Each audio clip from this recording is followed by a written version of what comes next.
Sir, বাইরে একজন মহিলা এসেছেন আপনার সাথে দেখা করতে। আমি তো এখন ব্যস্ত আছি, একটু অপেক্ষা করতে বলো। কিন্তু স্যার, উনি বললেন উনি নাকি আপনার গ্রাম থেকে এসেছেন। রঘুর কথাটি শুনে আমার বুকের ভেতর মোচড় দিয়ে উঠল। মনে মনে ভাবলাম, আমার গ্রাম থেকে আবার কে আসলো? আর দেরি না করে রঘুকে বললাম, আচ্ছা তুমি যাও, আমি নিজেই দেখছি কে এসেছে। রঘুকে বাহিরে পাঠিয়ে দিয়ে নিজেই বাহিরে গেলাম। বাহিরে গিয়ে দেখলাম আমার খুব পরিচিত একটি মুখ আমার সামনে বসে আছে। যদিও আগের আর এখনকার চেহারার মধ্যে অনেক পার্থক্য, তবুও কাকিমাকে চিনতে আমার এক মুহূর্তও দেরি হলো না। বাসন্তী কাকিমার বাড়ি আমাদের গ্রামেই। ছোটবেলায় ওনার কাছেই আমার হাতে খড়ি।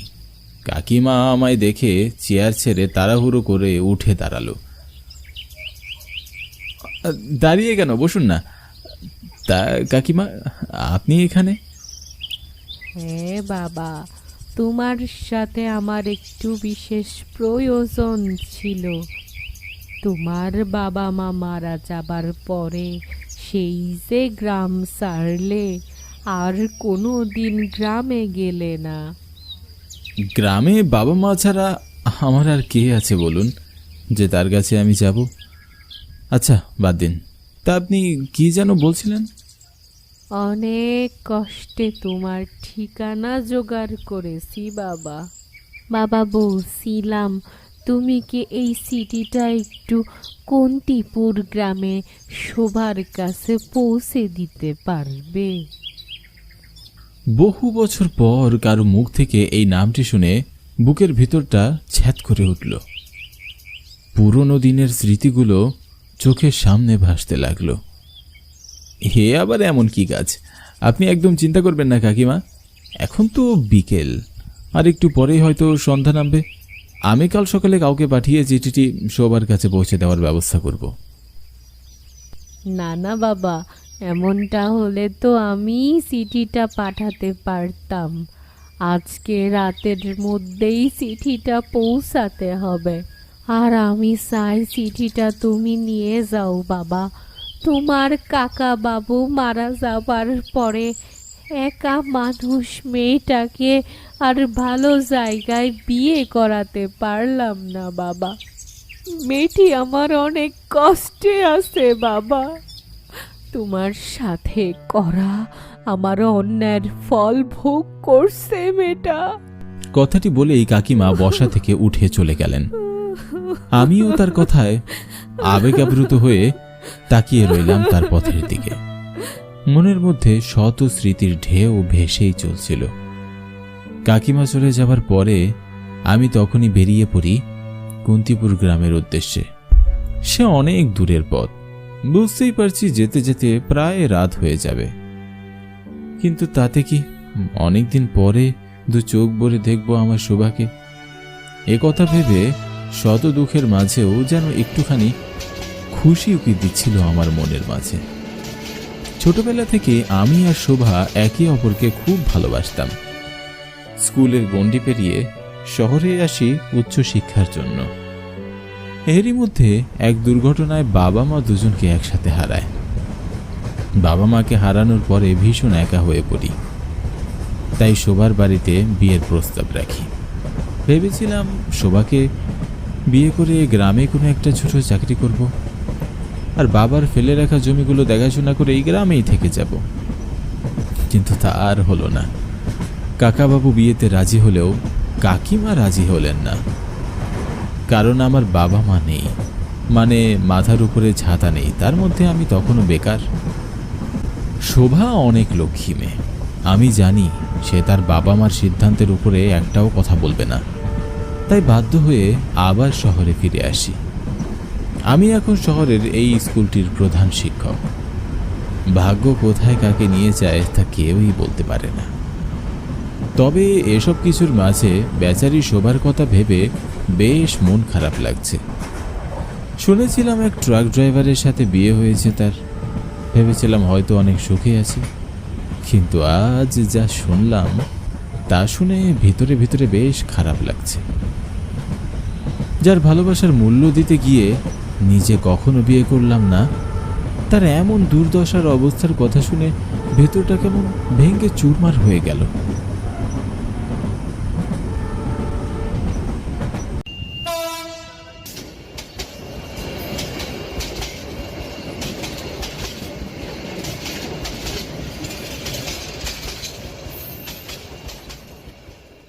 ট্রেন থেকে নামলাম ঝুঝুডাঙ্গা স্টেশনে। এখান থেকে কুন্তিপুর প্রায় মাইল 5 হবে। আশেপাশে তাকিয়ে দেখি কোনো গাড়ি ঘোড়া বা কোনো মানুষজন নেই। অনেকটা রাত হয়েছে। এত রাতে এমন গ্রামে গাড়ি ঘোড়া বা মানুষের দেখা মিলবে না, এটাই স্বাভাবিক। তাই আর দেরি না করে হাঁটতে লাগলাম।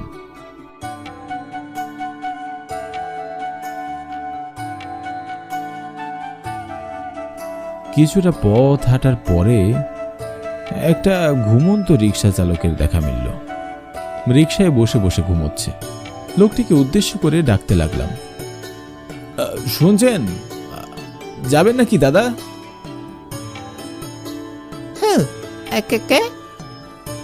ভয় পাবেন না, আমি কোনো ভূত নই। বলছিলাম আপনি কি যাবেন কুন্তিপুর গ্রামে? ও জামু, তবে পান্তাপুরের মন্দিরটা রবিবারে কিন্তু যাবো না। আচ্ছা, আপনি শোভাদের বাড়ি চেনেন? শোভা? কোন শোভা? শোভার স্বামী ট্রাক চালায়। হো, যার স্বামী ট্রাক চালায় ওর নাম তো অরবিন্দ, পাক্কা মদখোর বাবু। আর বাড়ি তো পান্তাপুরের মন্দিরের ওপারেই। রিক্সা চালকের কথাটি যেন আমার গায়ে সূচের মতো ফুটে গেল। আমি বিরক্ত হয়ে রিক্সা চালকটিকে বললাম, যে যা করুক, আপনি যাবেন নাকি চলুন। বলে আমি রিক্সাতে উঠে বসি। রিক্সা চলতে শুরু করলো।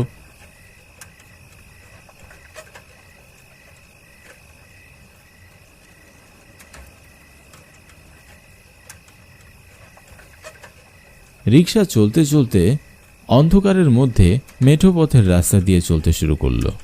রিক্সাতে উঠে বসতেই হঠাৎ করে আকাশটি ঘন কালো মেঘে ছেয়ে গেল। পরিস্থিতি সুবিধার নয়, যে কোনো সময় ঝড় বৃষ্টি শুরু হতে পারে। তাই রিক্সা চালককে বললাম, দাদা একটু তাড়াতাড়ি চলুন না, আকাশের অবস্থা তো খুব একটা ভালো দেখা যাচ্ছে না, যে কোনো সময় বৃষ্টি নামতে পারে। রিক্সা চালক কথার কোনো উত্তর না দিয়ে রিক্সা চালাতে লাগলো।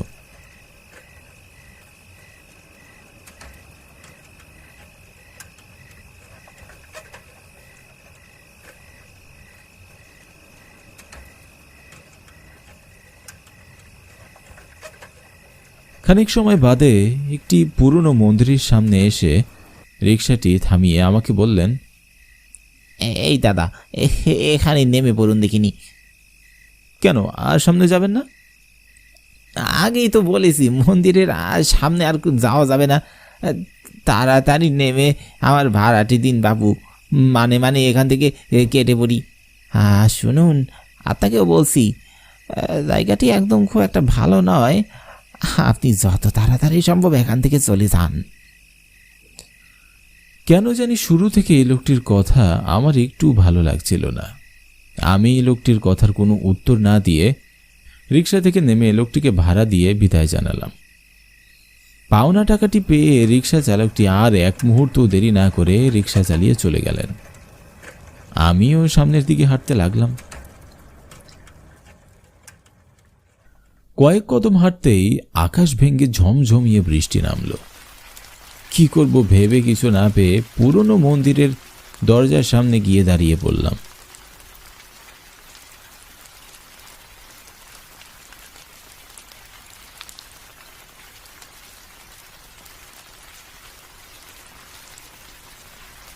বেশ কিছুটা সময় পার হয়ে গেল, কিন্তু বৃষ্টি থামার কোনো নামই নেই। ভেতরে কেমন যেন বেশ অস্থির লাগছিল। আশেপাশে তাকিয়ে জায়গাটিও খুব একটা নিরাপদ মনে হচ্ছে না আমার। ঝোপঝাড় আর জঙ্গলে ভর্তি চারিপাশ। ভেতরে কেমন খুডাক ডাকছে। এমন সময় মন্দিরের ভেতর থেকে কারো কান্নার আওয়াজ ভেসে আসলো। কান্নার আওয়াজ শুনে যতটা ধারণা করা যাচ্ছিল ভিতরে কোনো মহিলা আছে। যত সময় পার হচ্ছিল ভিতরের কান্নার আওয়াজ বেড়েই যাচ্ছিল। মনে মনে ভাবলাম ভিতরে যাব নাকি। এক সময় সহ্য না করতে পেরে আমি মন্দিরের দরজাটি খুলে ভিতরে প্রবেশ করলাম।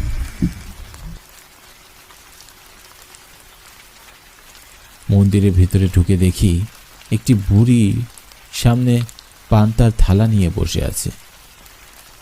আমাকে ভিতরে ঢুকতে দেখে বুড়িটি কান্না থামিয়ে আমার দিকে তাকিয়ে বলল, কি সুভাষ মাস্টার, আসতে তো দেরি করলিছে।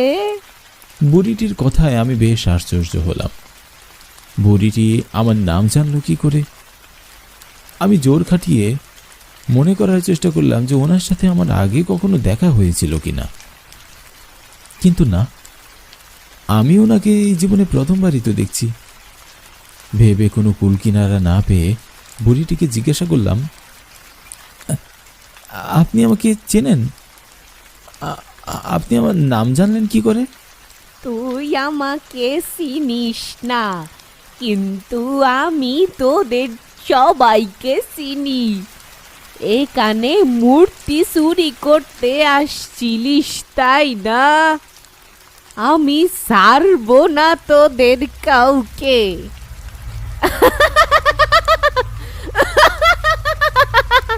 বুড়িটির ভয়ঙ্কর হাসি দেখে ভয়ে আমার শরীরে শীতল স্রোত বয়ে গেল। হঠাৎ বুড়িটি এক ভয়ঙ্কর রূপ ধারণ করল। আমি ভয়ে যখনই পালাতে যাব ভাবলাম, ঠিক তখনই দরজাটি আপনা আপনি বন্ধ হয়ে গেল। বুড়িটি আস্তে আস্তে আমার দিকে এগিয়ে আসতে লাগলো। আমি প্রাণপণে দরজাটি খোলার চেষ্টা করতে লাগলাম, কিন্তু কিছুতেই পারছিলাম না।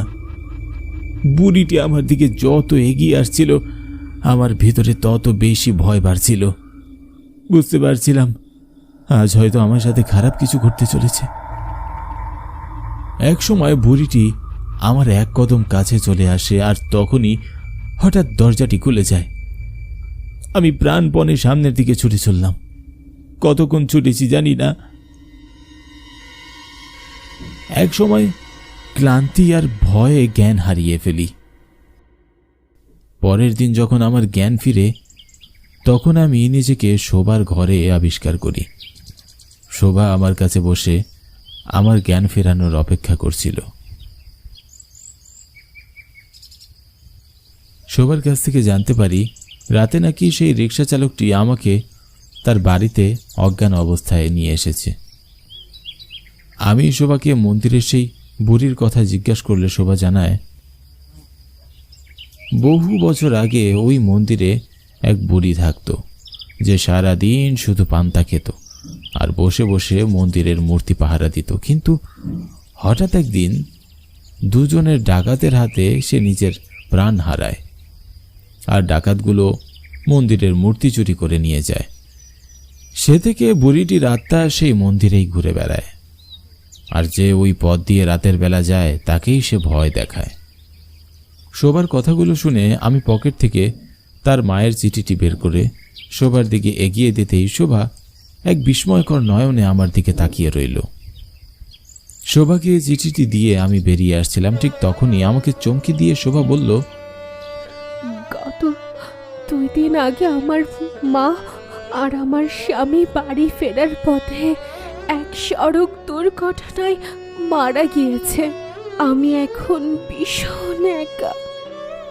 আমি পিছনে ফিরে অবাক হয়ে শোভার দিকে তাকিয়ে রইলাম। আমাকে তাকিয়ে থাকতে দেখে শোভা বলল, মা চিঠিতে বলেছে আমি যেন তোমার সাথে নতুন জীবন শুরু করি। মা মৃত্যুর পরেও তোমাকে আমাকে এক করে গিয়েছেন। আমি মুচকি হাসি দিয়ে শোভাকে সঙ্গে নিয়ে বাড়ির পথে হাঁটতে লাগলাম।